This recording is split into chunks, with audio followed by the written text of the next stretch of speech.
tardes. Para iniciar, quiero recordar que mi nombre es María Camila Cubillos. Voy a hacer la presentación respectiva de los textos. Entonces, para iniciar, pues quiero hablar sobre la modernidad, de la posmodernidad, que es el primer tema que se aborda en los textos que nos envía la profesora. Empezaré recordando que pues en este curso se inicia abordando los filósofos, sobre los filósofos más importantes y quienes con sus constructos teóricos nos pusieron como los cimientos necesarios tanto en materia psicológica como lo que fue la modernidad en sí misma. Entonces, después de esto, pues empezaron a hablar de la yocracia. La yocracia entonces habla de que el yo surge bajo la idea de completud, de unidad y de síntesis, en donde se coincide como una identidad originaria, autónoma y pues en consecuencia es capaz de autodeterminarse para el buen uso de la razón. En algunos otros textos también se encuentra definida como una subjetividad absoluta, prefabricada y impuesta. Esta entonces nos puede traducir la yocracia como un individualismo ensimismado, si se puede decir, o autista, que pues no es la mejor palabra para hacer uso, pero hace referencia a lo que se quiere como expresar. Entonces, ya que estaba hablando de la idea del yo, eh, Descartes después de esto lo asegura o asegura el yo como aquello de lo que en principio no podría dudarse, pero esto es independiente de cualquier materialidad o naturaleza corpórea del cuerpo en sí.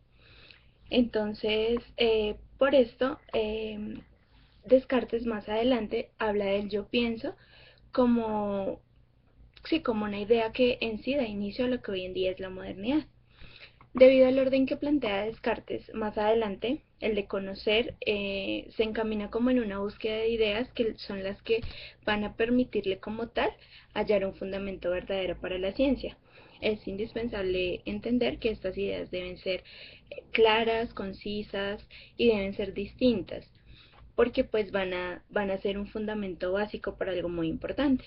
Entonces, estas certezas, como las define Descartes acá, estas ideas pues las divide en tres, que la primera pues son las ideas innatas, la segunda son las ideas adventicias y la tercera son las facticias.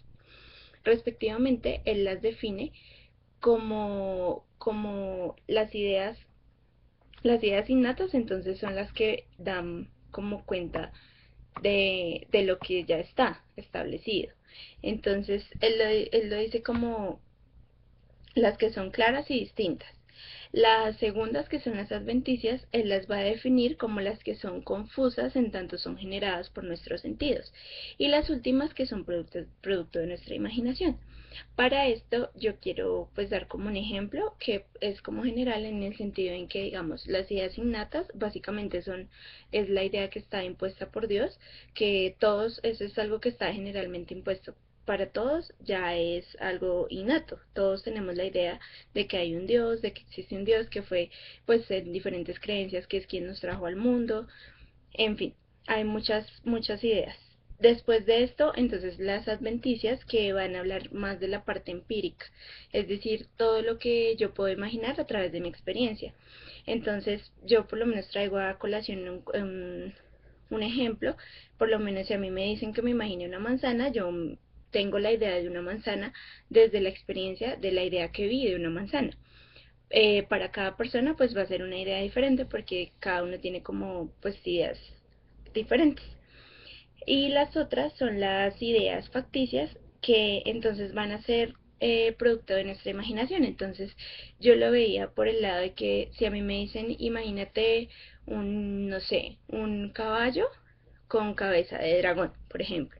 Entonces son ideas que pues son del poder de mi imaginación o de pues nuestra imaginación, y las construye la mente a partir de otras ideas. Entonces yo sé lo que es un caballo y también sé lo que es un dragón. Entonces lo que hago es que gracias al poder de mi imaginación las uno las dos para formar en sí misma una sola cosa.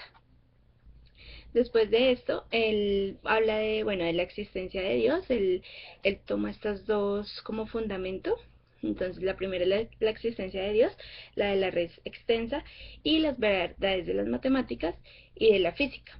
En tanto, la primera, o sea, Dios, es garante epistemológico de las demás. Y en estos asuntos, pues el filósofo desarrolla en dos de sus obras más estudiadas, que una es el discurso del método y la otra es las meditaciones metafísicas. Entonces, pues como les decía, más adelante quería hablar sobre las ideas, sobre las meditaciones metafísicas, que es el otro punto que se debe abordar en el taller. Entonces, pues hay que partir de que las meditaciones metafísicas de Descartes en principio tienen un objetivo principal, que es la demostración de Dios mediante razonamientos lógicos. Y él también pretende definir las bases del conocimiento, pues en vez de como disponerlo sobre una de las bases más sólidas de las que había hasta ese entonces. Hay que tener en cuenta que Descartes, aparte de la existencia de Dios, también quiere estudiar la naturaleza dual del hombre, que va a estar compuesta por la res cogitans, que es pensamiento, y la res extensa, que es en sí el cuerpo. En resumen, se puede decir que Descartes busca encontrar la verdad de las cosas a través de la razón. Entonces, pues en la primera meditación él plantea la duda principal y la que en sí conlleva todo el desarrollo posterior del tema.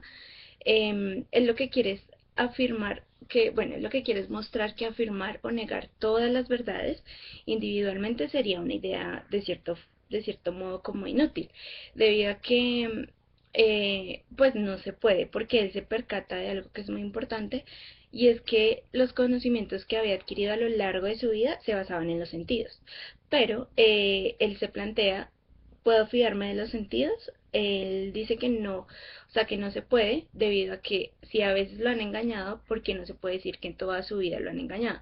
Entonces, esa observación lo lleva a la duda. Y otra observación que él hace también para llegar a esa primera meditación es que no podía distinguir la diferencia, bueno, sí, la diferencia como entre el sueño y la vigilia. Él no lograba realizar esa distinción, lo que lo lleva también a ser parte como de la primera meditación metafísica. Como lo decía, entonces todo esto llevó a Descartes a pensar si realmente el Dios del que él tanto quería demostrar o, o sí, el que él quería hablar y mostrar su existencia, quería que viviéramos en un mundo de engaño y mentira. Entonces, él igual cae en cuenta que esto no es posible, porque Dios, pues, él lo trata como una bondad suprema, y no sería como coherente que quisiera que fuéramos engañados desde el punto de vista para demostrar la existencia de Dios. Entonces él llega a la conclusión de que la posibilidad de la existencia de un genio maligno puede pasar mediante las trampas que nos llevan al error.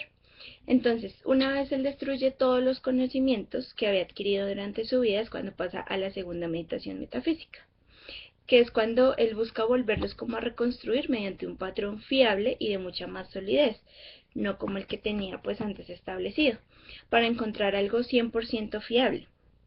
Esa era la idea de Descartes. Él busca entre las funciones del alma, porque él dice que las tareas necesitan del cuerpo, pero no puede afirmarse que no podamos demostrar la existencia de tal cuerpo. Entonces Descartes llega a la conclusión de que si piensa, existe.